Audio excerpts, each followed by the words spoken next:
We have this very special connection with trees because we not only enjoy them in an artistic, visual way, but we gain nourishment from them. You know, physical nourishment, but also spiritual nourishment. And I think that's what we're talking a lot about, thinking about trees and art these days.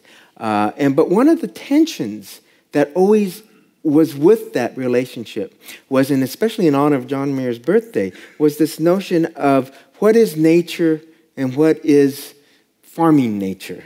Because farmers manipulate nature. That's what we do. We don't just, you know, we're not hunters and gatherers out there and hoping these peaches grow. We do a lot to make them grow that way. So this whole notion of manipulation was always this edge that I like to think I work on, almost as an artist in that sense, because there's always this tension. Because what is natural and what am I trying to do to manipulate it that way? And an interesting dynamic was, I remember I'm doing some research right now and looking at some other old varieties. And varieties of peaches tended to equate quantity with quality. So a tree that produces more peaches became a better tree. And it's sort of the laws of economics, so to speak. But there's so much more beyond economics in farming and working with trees. And so again, there was that tension between the natural world and the human world, the manipulation world. And I find it fascinating to be here at the Getty and to be part of this tree, the photographic exhibit of trees, and understanding that dynamic tension of where art is. And sitting next to Jennifer and looking at her art, which in a way is all manipulation of trees. I'm curious about that.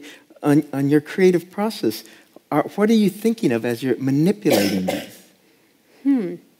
Well, I think I'm going for a motion that works.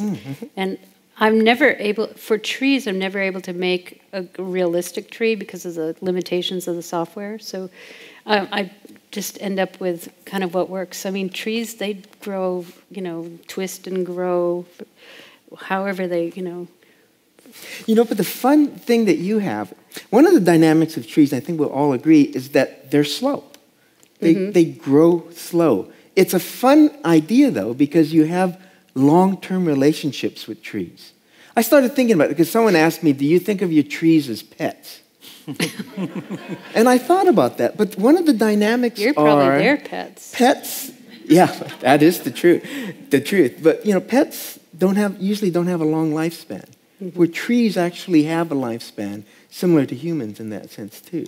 So that notion of manipulation, again, was this dynamic, this tension. I don't know if you found that in some of you. For me, it's very apparent. I come from the Pacific Northwest, and so, you know, we live trees, we live forestry. That's the big deal there, not so much orchidists, and it's really about forestry. And one of the big efforts that forest scientists are now trying to work out in Pacific Northwest forests is how to bring characteristics of old-growth forests into secondary forests.